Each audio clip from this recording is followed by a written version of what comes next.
Hello, everybody. Thanks for joining us tonight, especially with the snowstorm going on. One of the benefits of Zoom, we can still meet. Um, I know it's been an exhausting week. I want to acknowledge that we're living in very trying times. Our hearts are heavy and our minds are enraged with the murders of Alex Preddy yesterday and Renee Good earlier this month, and many other victims of the appalling overreach by ICE and the Trump administration. Let's continue to speak out individually and collectively. On Friday, the U.S. Senate is set to vote on a Department of Homeland Security appropriations bill. Please call and email Senators Shaheen and Hassan and demand that they vote no on the DHS funding bill. Also, that they repeal the multi-year $75 billion in ICE funding and provide no immunity for ICE agents. We need investigations and prosecution where appropriate. I know the senators' lines have sometimes been busy or full, but please try calling. I'm going to post their DC numbers as well as some local numbers after we get this Zoom started. So we have two speakers tonight on First in the Nation. One is Dr. Dante Scala. Dr. Scala is a professor of political science and international relations at UNH. He is also a well-regarded expert and political commentator on New Hampshire politics, including New Hampshire's First in the Nation history. We'll also hear from Ryan Mahoney. Ryan is the newly hired executive director for the New Hampshire Democratic Party. Ryan will focus on the DNC process and New Hampshire's status as First in the Nation from the party's perspective. For both, we'll offer some Q&A time. We're going to let Dr. Scala go first for about 30 minutes, followed by Q&A, and then we'll go to Ryan Mahoney. So let's get started. Thanks for joining us tonight, Dr. Scala. Well, you're very welcome. Thanks for the introduction. So I'm here to kind of deliver the big picture, and as Katie said, Ryan's going to delve into the details about the party process and so forth. I'm here to talk about the history of the New Hampshire primary and how it's intersected over the years with developments in the presidential nomination process. And then I'll spend some time at the end talking about how the future looks for the New Hampshire primary, especially with regards to its first in the nation status. So, big picture in terms of the kind of history of the presidential nomination process. If you were to kind of answer, like, how has the process by which political parties nominate presidential candidates, how has it developed over time? The answer is it's always moved in a more democratic, small d democratic direction. That's been in thanks sometimes to the Democratic Party, capital D. And whenever the nomination process has run into difficulties, and we'll talk about a few of those as we go, the answer to the difficulties, the answer to the problems has always been, let's make it more democratic and with a small d and more transparent. And I think that's, so it's always kind of moved in one way direction. If we go back to the very beginning, to when political parties started, really, the first way that political parties began to nominate candidates was through a caucus. And this was the work of Thomas Jefferson's party. And Jefferson was in this unique position, right? After, George Washington was basically above party, but it's Jefferson, along with John Adams, who really began presidential elections as the heads of their respective political parties. And this was the time when political parties were held with a lot of suspicion in the late 18th century. Jefferson, as you well know, right, defeats Adams and serves for 2 terms in office. And Jefferson was always a kind of very clever guy. And on the one hand, he would always want to talk about being above political party like Washington to some extent, but he made a lot of developments of his own party. And one of those inventions was that they developed during the Jefferson's era was the idea of a caucus, which was simply, a meeting, uh, a meeting of all of Jefferson's party who belonged to Congress at that time, who had been elected to Congress. And so the caucus, right, would meet, and all the party's office holders in Congress would get together and decide who the party nominee was going to be for the next election. So, imagine the equivalent in today's world. Imagine if in 2028, the Democratic Party, instead of having this very long, very expensive nomination process, simply got together in DC, right? Hakeem Jeffries, Chuck Schumer, all of the Democratic office holders in Congress gathered in a room and decided there who the presidential nominee was going to be for 2028, right? That was how things were done at the very beginning, back in the early 19th century. You had a very elite driven process. Remember, I talked about how the process gradually gets more democratic over time. Well, this was at this point, it was about as elite as it could get, where you would get this small group of political elites who were chosen by the people, right, to serve in Congress, and they would get together and choose the nominee of their party.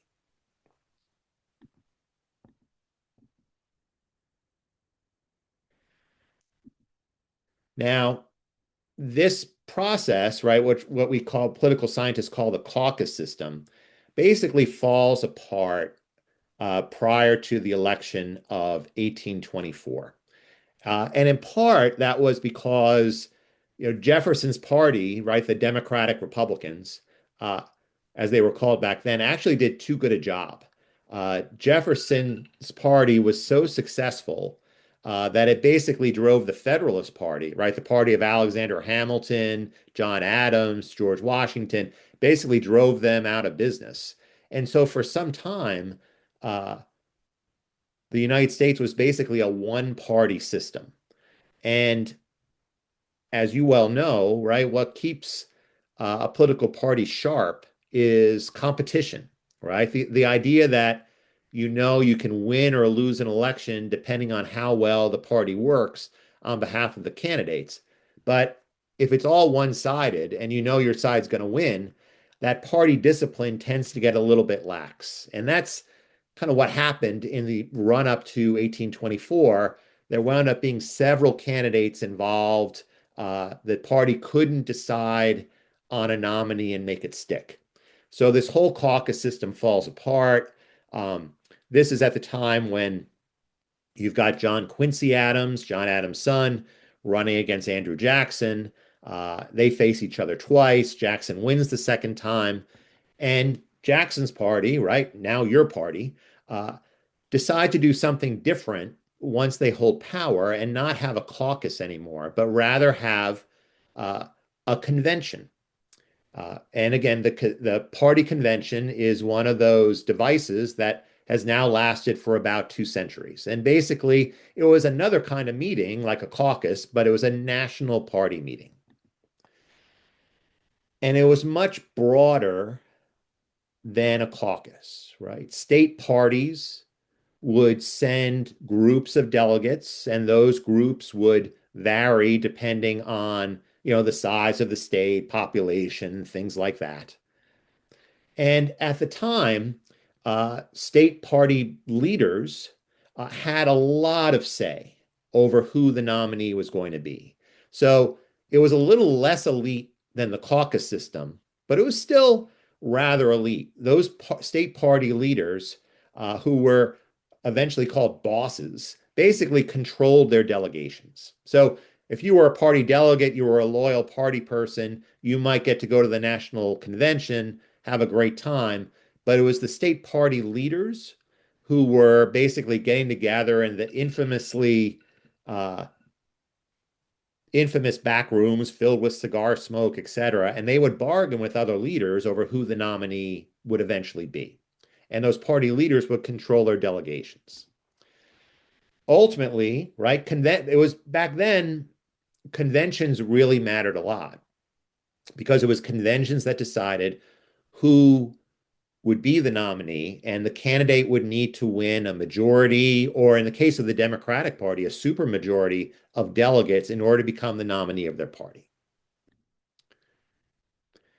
Let me interject a little bit about New Hampshire here, even though New Hampshire isn't really much of a part of the story at this point.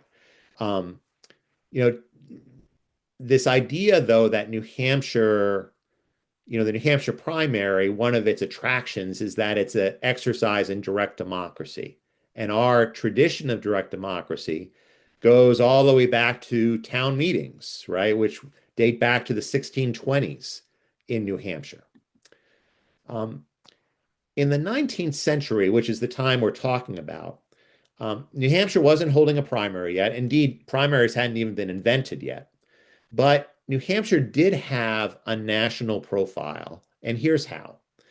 Until 1878, New Hampshire held its state elections on town meeting day, which is the second Tuesday in March. Okay, back in the 19th century, states had a lot more flexibility about when they held elections. Because they held it so early, right, in March, New Hampshire acted as an early barometer of public opinion for the national media, which existed then. So, again, one thing that New Hampshire has always had going for it, and what makes the New Hampshire primary so special, was that the national media would look to us and say, all right, here are all these candidates. What do the people really think of them? And that tradition kind of goes all the way back to the 19th century when, again, we acted as this early barometer of public opinion. Let me go forward with a story about the nomination system. So far, we've talked about caucuses, and then we've gone to the pure convention system. In the early 20th century, we moved to kind of a mess, to be honest, which became known as the mixed system. And that starts in the early 20th century. And it started with the progressive era. Now, obviously, today we use the term progressive quite a lot to describe candidates like, Bernie Sanders or AOC and so forth. Back then, right, the progressives were part of a movement that was more bipartisan. Teddy Roosevelt was seen as a progressive sort of Republican.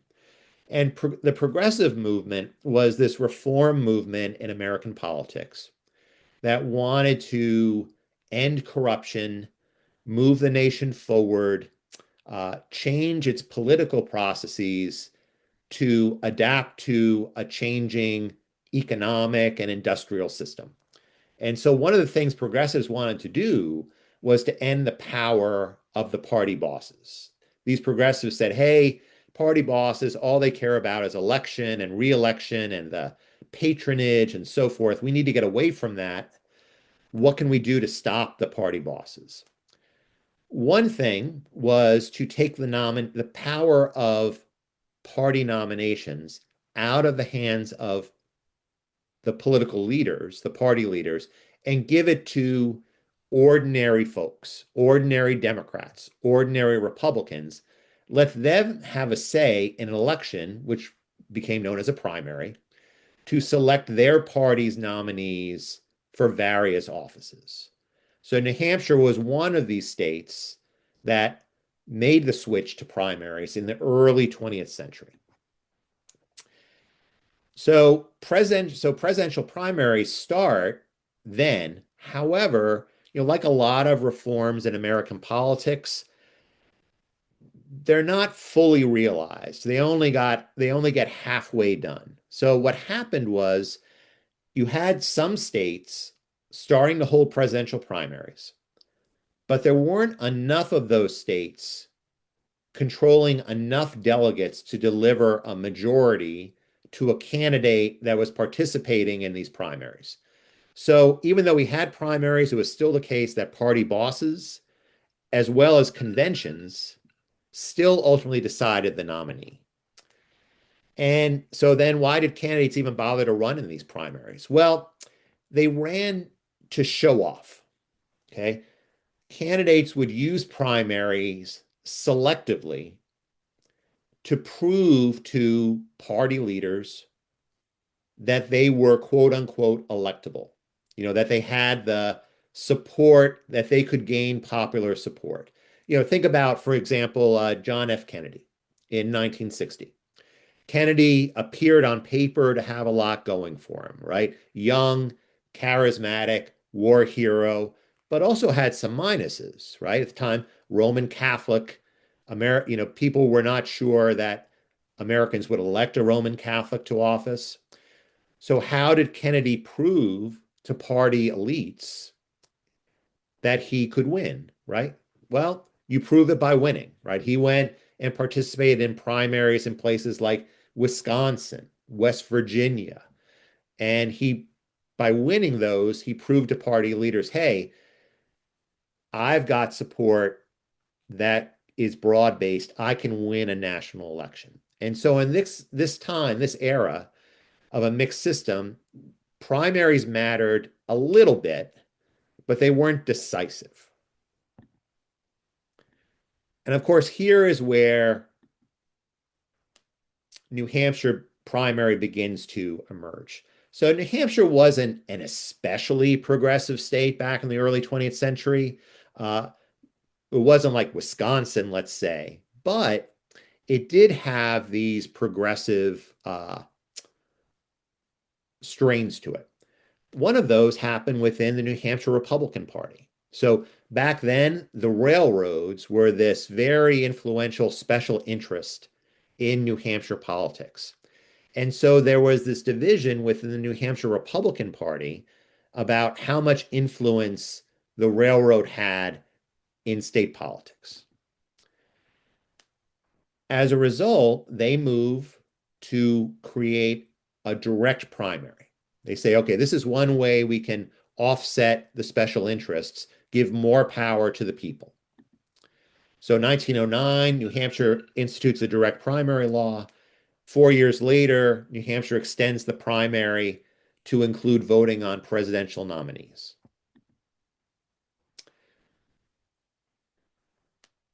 We eventually become the first in the nation primary, but not immediately, right? In 1916, New Hampshire holds its primary, but it actually holds its primary second on the calendar.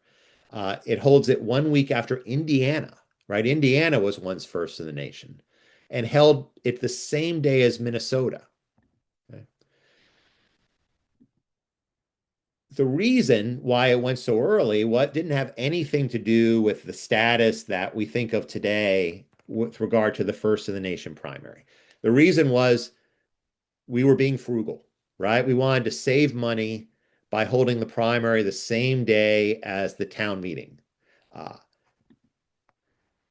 In 1920, though, Minnesota dropped its primary, Indiana moved to May, and New Hampshire became first, but became first basically by accident.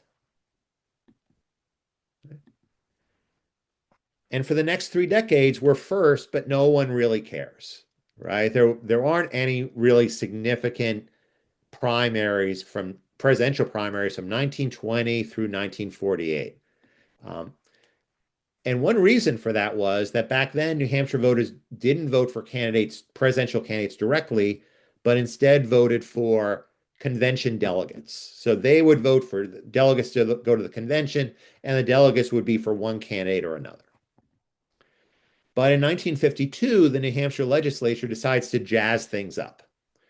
And they add what becomes known as the quote unquote beauty contest, where voters could go to the polls and actually vote for candidates, not just for delegates. So that adds a new element, right? And then also in 1952, you have another new element, Dwight Eisenhower. Okay. Eisenhower, obviously, right, World War II hero and so forth. Republicans at this point, no one knows at the time whether Eisenhower was a Democrat or Republican. But what Republicans knew was that they had lost presidential elections now for 2 decades. And so it was really desperation time. So they courted Eisenhower, and uh, a group puts Eisenhower on the ballot in New Hampshire. And again, it was an early test. Like Eisenhower made sense on paper, but would voters really go for him? And when they did, it became huge national political news. And there we started to see this marriage, right? We saw it a little bit in the 19th century. We see it in the 20th century, this marriage of the national media looking for a good story and the New Hampshire electorate. Okay. Another famous election 16 years later, you have the 1968 Democratic presidential primary. Lyndon Johnson is the incumbent Democratic president, obviously. Looks like he'll be a shoo-in for the nominee to run again for president. Vietnam War is going on. The war is tearing apart the Democratic Party. Senator Gene McCarthy decides to run to represent the anti-war movement within the party. McCarthy loses, but comes closer than people expect to beating Johnson. Johnson gets out, decides not to run again. And so that between 1952 and 68, it really put the New Hampshire presidential primary on the map. And that gets us to the current era, which really started in 1972 and goes to our current time. One of the after effects of, the 1968, again, tumultuous year for your party in particular. And one of the after effects was that big controversy at the convention. Gene McCarthy supporters felt like Hubert Humphrey had gotten the nomination unfairly because he hadn't run in any primaries, and McCarthy had.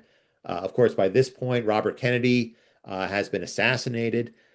So as a way to try to heal the party's conflicts, Democrats agree, okay, we're going to put together a committee to look at the rules by which we choose presidential nominees. And unlike a lot of committees, this one actually got quite a lot done. And so Democrats changed the rules after 1968 for presidential nominations, and Republicans basically followed along. And once again, they made the process more democratic with a small d and more transparent. As a result of the rules changes, party bosses really didn't matter anymore. Not the way they once did back in the day of the smoke-filled back rooms of conventions. Okay? And indeed, conventions, as a result of these rules changes, don't matter the way they once did. Yes, they matter formally. Yes, parties make some decisions there, like platforms, that sort of thing, but they don't choose nominees anymore. Now, in order to win the nomination, presidential candidates had to run and build themselves national campaigns in order to win delegates awarded through primaries and caucuses. And so basically in 72, wasn't entirely clear how things were going to change, but it became apparent very soon, say by 1976 and Jimmy Carter, that this was the way things were going to go in the future. So that's when the New Hampshire primary really becomes, at least 1 week every 4 years, the center of the American political universe. Okay. And it wasn't as if we got rid of all the gatekeepers once we changed the rules, but we had a different set of gatekeepers, right? Party bosses basically no longer serving as gatekeepers for candidates, who's good, who's not. The media, though, had a very big role to play in terms of judging, assessing candidates, and so forth. They do now, they did back then. Okay. Activists, such as yourselves, had a lot more say in terms of assessing candidates, joining political campaigns in places like New Hampshire and Iowa. Okay. Wealthy donors, right? It costs a lot of money to run a national presidential campaign. So donors became increasingly important. Okay. And New Hampshire, right?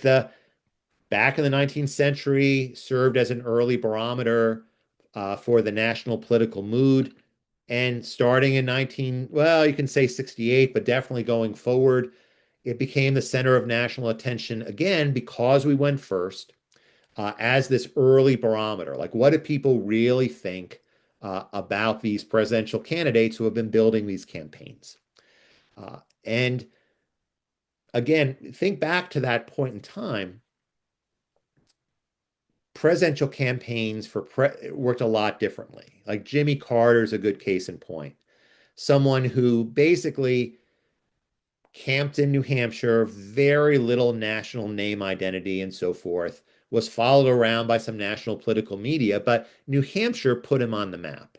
And he went from Jimmy Who, as they used to call him, to the cover of Time magazine back when Time magazine really mattered. And so New Hampshire, again, had that role as the center of the national universe that would basically bestow name identity as well as what we call momentum to those winners or those people who did surprisingly well. New Hampshire became, basically had this beachfront property for the presidential nomination calendar. And so they went about deciding how best to keep that property. And so that got the New Hampshire Secretary of State got involved. Of course, he's the chief elections officer. In the 1970s, in order to protect New Hampshire's first in the nation status, the legislature granted the Secretary of State basically a lot of freedom to schedule the primary ahead of other states in order to defend the first in the nation status.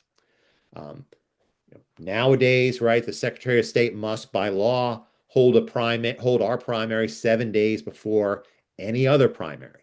Okay, so it's an interesting case where the governing officials, the legislature, the governor, and so forth, rather than taking power into their own hands, gave it to a very little known state official uh, to protect the first in the nation status. So that's basically the history of the primary and so forth. Um, and I know I went through a lot in a little time, so happy to take some questions about all that. Now, kind of looking ahead to the future for the last 5 minutes or so, will New Hampshire stay first? Um, the short answer is yes, right? 2028, will the New Hampshire primary still go before all other primaries? I feel very comfortable saying yes, it will.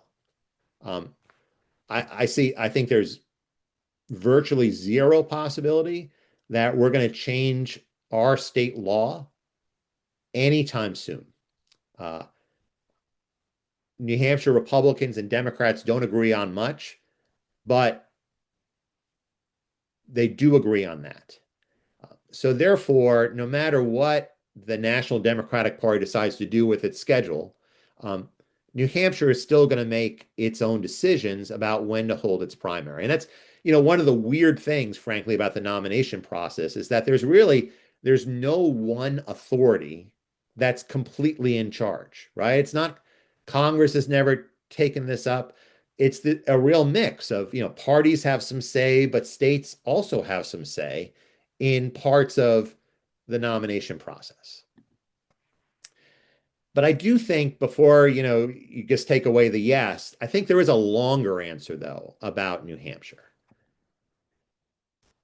And that involves, the deliberations you all are about to undertake, the National Party and so forth. Now, as we know, back in 2024, President Biden decided to change the rules of the nomination process. He's not the first president who's changed the rules a bit in order to try to help himself and his political future and so forth. One question going forward is, now, given what happened with Joe Biden's reelection bid, given that you all lost the 2024 election, will that lead the Democratic Party, right, the national party elites who are going to make these decisions, to basically reverse what Biden did in 2024, including demoting New Hampshire from its first in the nation status, at least in the eyes of the Democratic Party? That's at least one theory that's out there. However, right, Biden or no Biden, we know that the Democratic Party has had concerns about New Hampshire and Iowa's first in the nation status going back decades, right? We know that your party is especially concerned with representation of diversity. And even though New Hampshire does get a little more racially diverse every year, right? It's still a long way from a racially diverse state compared to others. So one question I wonder about is, again, Biden or no Biden, are Democrats going to reverse themselves and put New Hampshire first when they could keep South Carolina or choose Michigan and so forth? That's one question I think to kind of keep in mind. The other question, and I'll finish on this and then take some questions, is the role, and this goes beyond party rules, party decisions, and so forth. What's happened over the last half a century is that the presidential nomination process has become a truly national process. And I'll tell a story just to illustrate my point. I remember back in March of 2019, I think it was March. It was kind of cold. And I went to the Courier Art Museum on a Friday night, I think it was in March, to see this young guy I'd heard something about named Pete Buttigieg. And I thought, well, it's kind of my job to go out and see candidates and size them up and so forth. So I'm going to go see Buttigieg. It's March, and I'm going to go see him at the Curry Museum. I couldn't get in. I couldn't get in because it was already a sold out event. In fact, Buttigieg came out and talked to the overflow crowd. Um, and that really kind of made a point with me, which was this, that candidates nowadays just can't wait for New Hampshire to make a decision. Candidates like Pete Buttigieg have to build a campaign so much earlier, months and months before New Hampshire, in order to have a chance to win the nomination. The whole process has become a lot more transparent, nationalized. Now everyone's got a front row seat to see Pete Buttigieg, whether you live in New Hampshire or Utah. And so I think one thing to keep in mind, a big argument we've always made about New Hampshire is that we let the little guy have a chance, right? We let the little known candidates have a chance to be heard. And New Hampshire is still that small state. The problem for New Hampshire is we're in this larger ecosystem now, this political ecosystem that's become so nationalized that New Hampshire inevitably, regardless of when it goes in line, means something different than what it once did. Because the days, I think, when New Hampshire could surprise people with a Jimmy Carter or a Gary Hart, it's a lot harder to surprise because everyone's watching now in a way they weren't before. So with that, let me pause and take some questions. Thanks for your attention. Great. Thanks, Dr. Scala. Very interesting presentation. Questions, and one relates to how you finished your presentation. Carol asks, how do presidential candidates feel about New Hampshire as first in the nation? Do they prefer retail politics or a bigger media presence? I guess it probably depends on whether the candidate's well known or not, right? Well, yeah, I think that they what you'll notice is that there's always they want to appear to like retail politics, but they will, and the town meeting that they hold is always one of these examples. They want to look like they want retail politics, but they also want to keep control of their message. So you often see town hall meetings, like the way that people get to ask questions or don't get to ask questions. There's always kind of a song and dance to it. Um, that some candidates take to the retail politicking better than others. Um, I think that the thing of it is, though, that they know, the days when a candidate would meet in someone's living room, I think they realize those days are kind of bygone. That nowadays you have to build big audiences so much earlier than you used to. it's harder to run a campaign based on retail politics alone. Thank you. Neil states Biden came in fifth in 2020 and fled the state before the voting even began. He went on to win the nomination in the election. He said we were not representative of what a diverse America wants. And he was right about that, but we did vet him, and we knew before anyone about his cognitive decline. Should we not sell that as a unique quality of close scrutiny? Well, it's I think, I mean, to be honest, it's a little hard, I think, for New Hampshire Democrats to make that argument, given how much they wound up supporting Joe Biden in the 2024 primary, right? Despite the fact that Biden did what he did to New Hampshire's first in the nation status. So, bit of a mixed record with regard to Biden. But I think, yeah, I mean, I'll tell you another story. I thought Joe Biden was done after New Hampshire. And I was laughing that he was going to South Carolina and was going to, because I thought I knew how things work, that New Hampshire bestows momentum and fifth place doesn't do anything for you. And when Biden won anyway, it really started to make me rethink what I thought I knew about the process. Because Pete Buttigieg did really well in Iowa and New Hampshire. The story is, he should have gotten momentum, but he didn't, right? He basically disappeared after those first two states. So something's working differently than it used to. But, do New Hampshire, can they still vet candidates? Yeah, I think they do. The thing is, everyone vets candidates now. There's a gauntlet that they run that goes far beyond New Hampshire. Thank you. Another question: how are both parties responding to our state constitution in unison? First in the nation is determined by the Constitution, and yet parties have different contrasting influence. Well, I think I mean, you do have an ally in the New Hampshire, or the National Republican Party seems very fine with leaving New Hampshire, right, exactly where it is. So that might be some point of leverage in, the ongoing discussions that'll take place over the next several months about New Hampshire's place, because I could imagine Democrats saying, well, Republicans are going to be there anyway. So do we really want to cede the whole state and all the attention to Republicans for the weeks before New Hampshire? So I think that could be, maybe perhaps some benefit to New Hampshire as it's, having these discussions with the National Democratic Party. Great. Another question: how meaningful will a presidential primary be if we don't win first in the nation?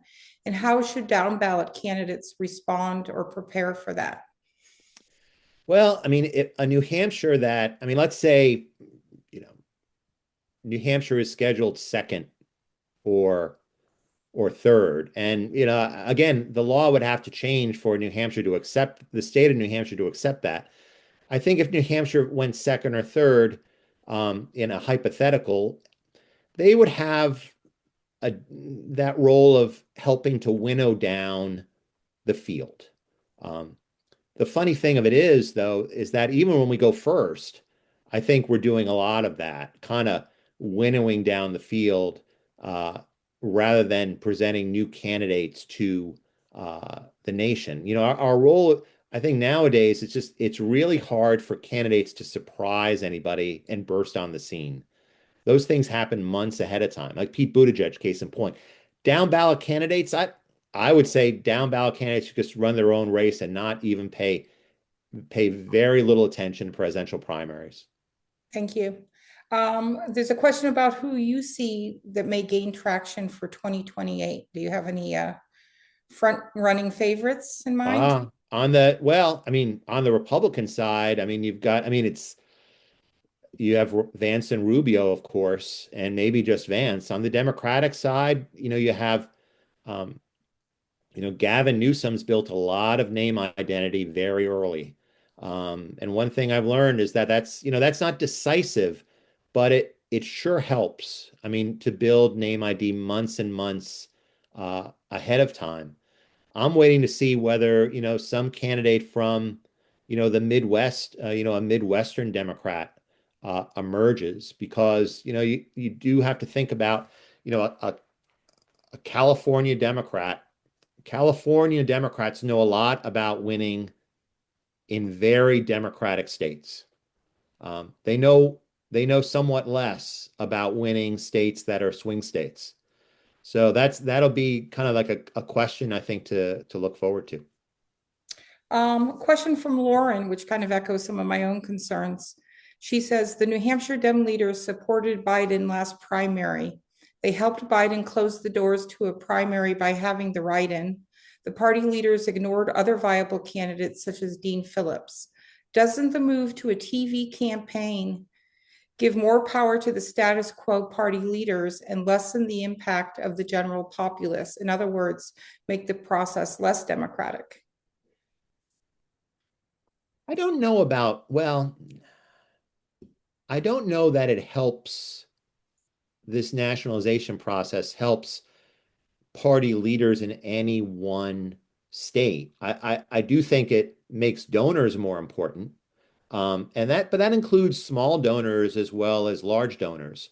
But presidential campaigns are hugely, hugely expensive, and they've almost become like, we don't have a national primary day. We haven't gotten to that point yet, but what we do have instead is a very much a national process where you have to build these huge campaigns months and months ahead of time in order to be viable. Like I think gone are the days when candidates could count on New Hampshire to basically slingshot them toward the nomination, right? Probably the last candidate we saw like that maybe was John McCain. And he didn't get, in 2000, he didn't get all that far toward the nomination. I mean, Bush shut him down. Bush, I remember, said, well, New Hampshire's just a bump in the road the night of the New Hampshire primary. And you know what? He was right.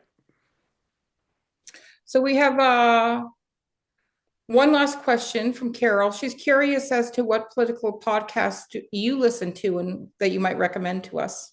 Oh, wow. Political podcast. Um, I like, let's see. I will confess, because I do it for a living, I don't listen to a lot of political podcasts, but I would say, I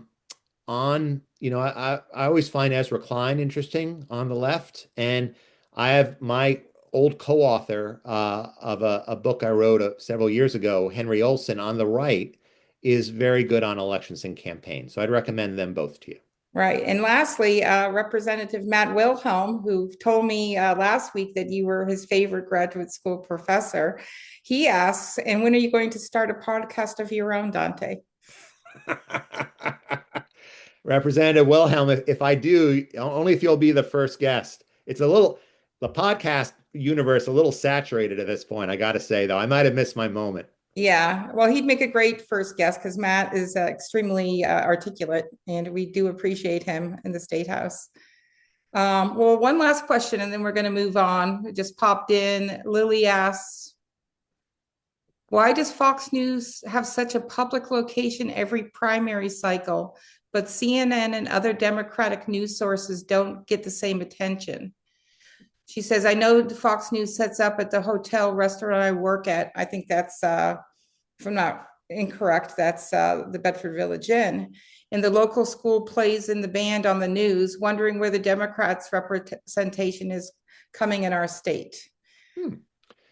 My recollection is CNN is fair. I mean, Fox, no question. I mean, and I'm sure they're paying a good bit for that. But CNN typically is, prominent. I remember they were at the Shea Vashon in the 2024 primaries, to be sure. So, I think CNN, MSNBC, MSNBC is usually very active down at the on Elm Street in Manchester. So I think you get a good amount of, media, both leaning Democratic and Republican. And it'll be, if 2028 turns out to be competitive, I think that'll be true again. All right. Well, also, if it is the Bedford Village Inn that's being mentioned, that's also owned by a Trump supporter. So Oh, there you okay. go. Hmm. So thank you, Dr. Scala. I look forward to the Scala Wilhelm podcast. So we appreciate you being here tonight and your time, especially with all the football going on.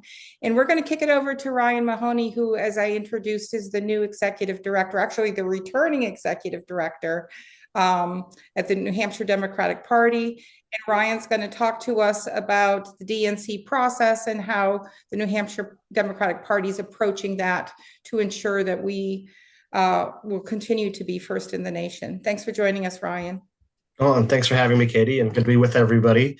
We are in the midst of the process to determine the primary calendar for 2028, according to the DNC. It's really a process that started back prior to the 2024 presidential primary even happened.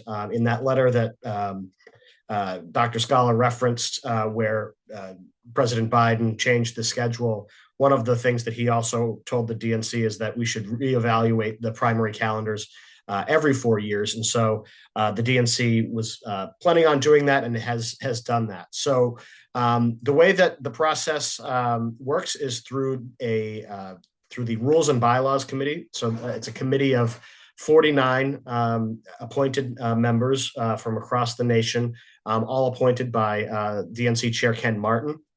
And this committee will determine both the process for determining the calendar and then making a recommendation to the full Democratic National Committee to vote for and set in stone the calendar according to the DNC and how they allocate delegates.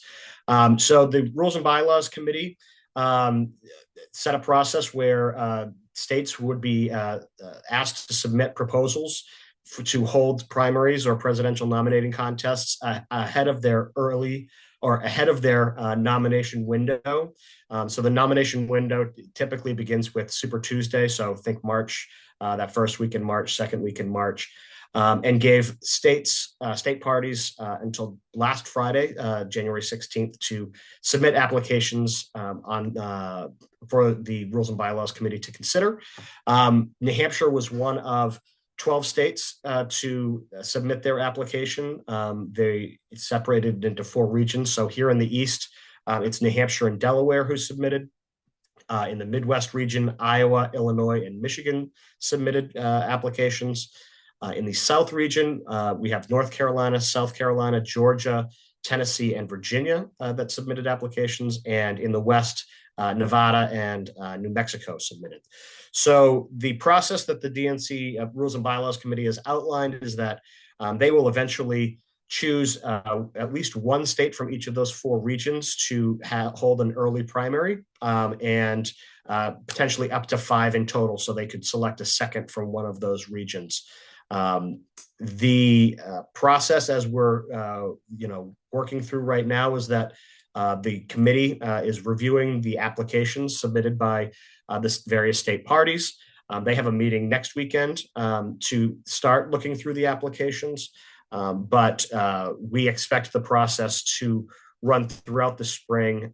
And right now, the DNC has indicated that they would like to have a final decision on the calendar sometime in the late summer or early fall, so ahead of the midterm elections.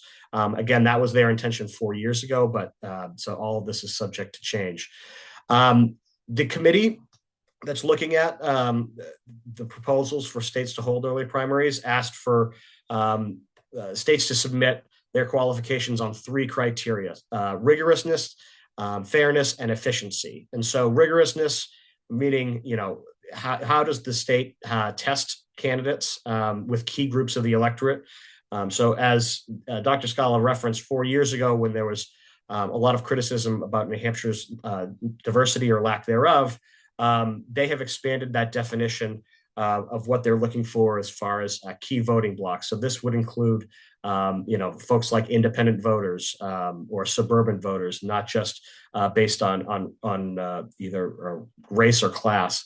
The second criteria, fairness, so the ability for less well-funded candidates to participate in the primary in a fair process. So again, even though, as Dr. Scala said, some of these more recent primaries have become much more nationalized, you have to build a larger organization. We feel very confident in our ability to make the case here that the grassroots of the New Hampshire Democratic Party can help make or break a candidate, whether they have a lot of money, whether they have no money, but so long as they are appealing to the folks that are going to work hard and turn out the vote for the candidate. And then thirdly, efficiency. So the ability to not expend all their resources. So obviously, as New Hampshire would like to go first in this process, it would not benefit any of the candidates to exhaust all of their resources here. And of course, New Hampshire is a very affordable state compared to some of these other states, like Nevada, but Michigan, Illinois, that have much larger media markets and populations that they would have to advertise in. So we feel fairly confident in that the Rules and Bylaws Committee is much more open to having New Hampshire retain its first in the nation status this year. 4 years ago, even though the Rules and Bylaws Committee performed a similar function, at the end of the day, they followed the recommendation of the White House to set the schedule. This time around, the committee is a lot different. It's almost doubled in size. So it went from about 30 members 4 years ago to 50 members. And greatly reduced the number of kind of the DC inside the Beltway members of the committee in favor of more folks from various states and various roles. And so that was a key component of Ken Martin's pitch when he ran for DNC chair, was to bring the party out of DC. And so he's followed through on that, on his appointments to the Rules and Bylaws Committee, which will ultimately make the recommendation to the full DNC.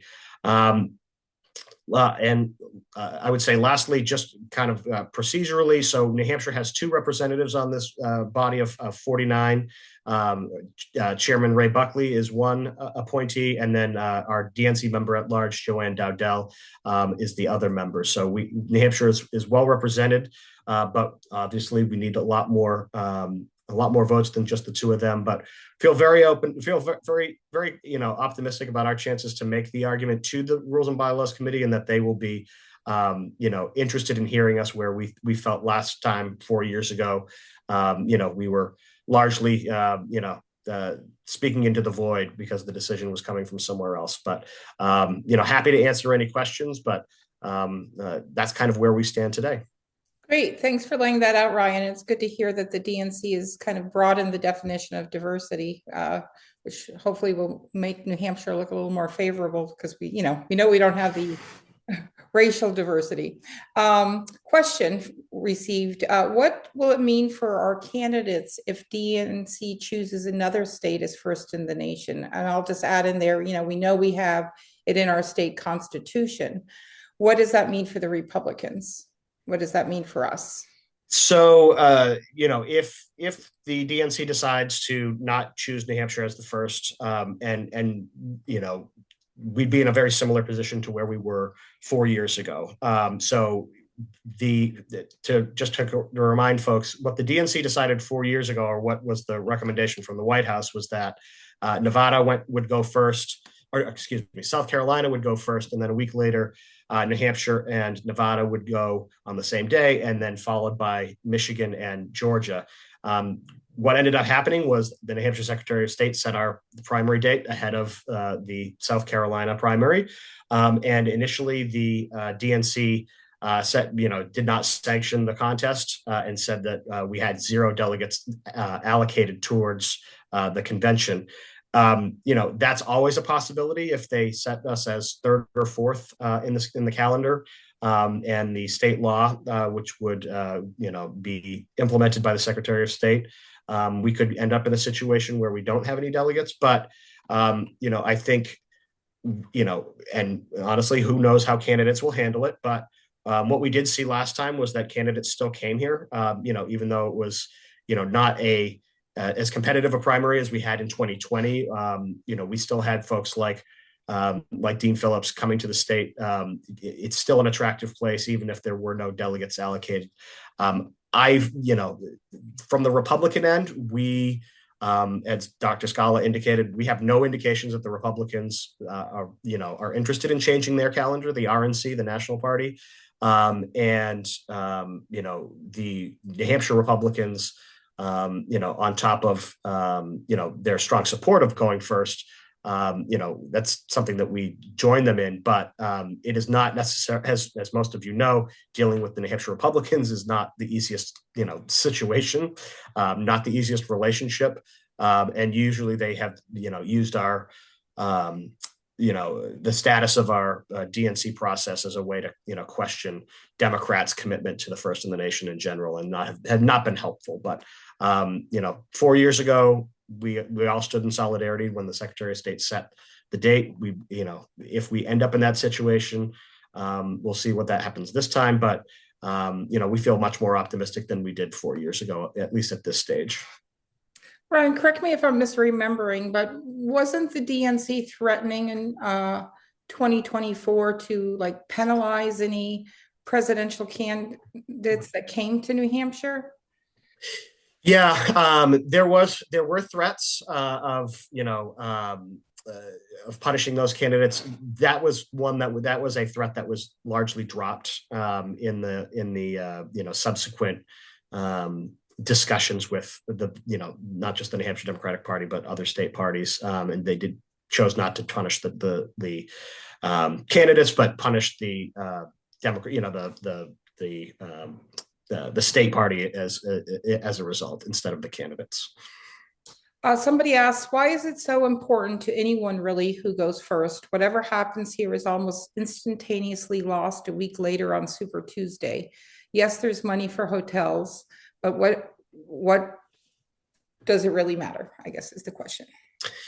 Well, so I think, in the presentation by Dr. Scala, the media plays an incredibly large role in this. And so I think that part of that is, his analysis is absolutely correct in that, like, it's hard for somebody to come in and surprise somebody and get the same kind of momentum that another candidate would do. For New Hampshire, the reason, it's important for us to be first, at least in my mind, as somebody who grew up here and participated in these primaries, even as a kid, it drives attention and it drives activism in our state. When we have candidates coming here who are exciting, who motivate new people to get involved in the Democratic Party, that is what we need to continue to win races. Not just at the presidential level, but at the state rep level, the state Senate, executive council. It is truly amazing to see the amount of folks, the new folks that get pulled out in these presidential primaries because they like a specific candidate. They might get tied in with their local committee. They might decide they want to run for state rep, whatever it may be. But it really does help drive kind of, it injects, something special into the grassroots. Whereas, they might not be as excited about, a U.S. Senate candidate or congressional candidate or something along those lines. So it is very helpful as far as maintaining the lifeblood of the parties. And I would say the same is true on the Republican side as well. Yeah. And, I would think pragmatically, it is very beneficial to the state party financially, correct? It can be. Some years it depends on, the kind of candidates that come in. We typically have folks come to our dinners and things like that. So there's obviously a fundraising component to it. But it's for us, it's also about the attention that it garners and the from a national level where people are interested in coming to New Hampshire, visiting New Hampshire, whether it's for the presidential primary. So it also helps kind of drive some of those economic things as well. Right. So a two-part question: how much influence does Ken Martin have over the Rules Committee, with the person prefacing it saying that he did not support New Hampshire in the past for first in the nation? And then part of that is, does the Rules Committee make the final decision? So I'll start with the second one because it's the easiest one to answer. So they don't make the final decision. The full DNC membership does. But I would say, they will largely follow the recommendation of the Rules and Bylaws Committee. The influence of Ken Martin on the membership of the Rules and Bylaws Committee, I'm sure that some folks feel an allegiance to the chair for appointing them to this committee, but Ken's point in trying to add more membership to the committee makes it much less, likely that one person, including himself, can influence the decision, as well as adding the people from out of state or, from outside the DC Beltway, to add some more of those voices. So, I would say he probably has a little bit of influence because they might feel, that he appointed them, but we have gotten no indication from Ken that he's going to place his thumb on the scale for one state or another. I would say this, it is a lot different in a year where we do not have an incumbent Democratic president. The way that the DNC functions I have nothing against Jamie Harrison. I like Jamie, but Jamie was appointed to be DNC chair because the White House said that they would like him to be. And with, that comes a lot of influence. Whereas with Ken, he had to run in a competitive race, comes from being a state party chair as well. So, there's always the chance that there is some, but we have gotten no indication that he's going to place his thumb on the scale, and that's why he added 20 members to the committee so that it would be less likely that anybody could do it, including himself. Great. Kath asks, will we back another write-in if necessary? And my guess is, I'm thinking no, because the reason we did that was because, as you mentioned just so shortly ago, we had an incumbent Democratic president. It's an interesting question, because if we do end up in a situation where we're not first, according to the DNC's calendar, it will be interesting to see how the candidates do respond. I still think they will come here. They will place their name on the ballot. It's a very low barrier compared to most states to get your name on the ballot here. It's $1,000 or 100 signatures. And so, I think the only way that we would have a write-in situation is if you had a significant number of major candidates nationally that decided not to put their name on the New Hampshire ballot, which I still don't. I just don't foresee that happening. Yeah, I mean, I've seen a lot of criticism of our party, unfortunately, around that issue and having the write-in and not people feeling it wasn't Democratic. And Lauren just popped into the Q&A. I'm sorry, but the state party did not support other candidates last primary. The state party got behind that write-in vote for Biden. If the New Hampshire primary by state law must be first, will the state party support the New Hampshire voters if the national Dems tell New Hampshire to hold a later primary? So, she's expressing some of what I've seen, some of the chatter I've seen around social media. Mm-hmm. The difficulty in, the conflict between the DNC and RNC, if they were to ever consider changes, and the state law is that, if we do not choose to follow the state law and have our primary run on primary day, it would default to the state parties to run a primary. So right now, the way that both Democratic and Republican presidential primaries are run, it's paid for by the state. It's administered by the state with the same election officials that we have for all of our other elections. And so if we were to comply and say the New Hampshire Democratic Party hold their primary in March, if third or fourth in line, that would also become, an unwieldy exercise. So for us, supporting the first in the nation primary is not just, something that we, believe in because of our state law or because of our tradition or because we, believe that we have all the tenets that make a good first in the nation primary. It's also that conducting a primary without state resources would become, almost impossible. Okay. And we have a good question from Carol that I think is a good one to end on. She asks, is there anything we can do, whether we're grassroots activists or local leaders, other than wait for the end of the summer announcement? So at this point, there's not a whole lot. We are still waiting on the timeline for the next phase. So we've submitted our application. The committee is reviewing it. Our expectation, and we should get some update from the meetings that happen next weekend, are that there will be presentations by all the states sometime in May. before the DNC rules and bylaws. So there may be some places to be helpful there. I think in the meantime, I think it's just, the way to best support efforts is if we have folks that are considering running, in 2028, that are coming to the state. I think it's, the best way to support the primaries to become an active participant in that. Go and ask questions if it's a forum like that. Go and check out these candidates, because I think that part of our selling point here is that people are active and engaged with these candidates and test them and make them stronger general election candidates. So as folks start to travel into the state, whether it's to support other candidates that are on the ballot this fall or for their own purposes, if you're able to participate in any way, that would be my suggestion for the next few months. Great. Well, thank you so much for joining us, Ryan. Thanks for stepping into the role to lead the state party, and we wish you all success this year for all of us. Thank you very much. Thanks to everybody who joined instead of watching football tonight. Much appreciated. Take care.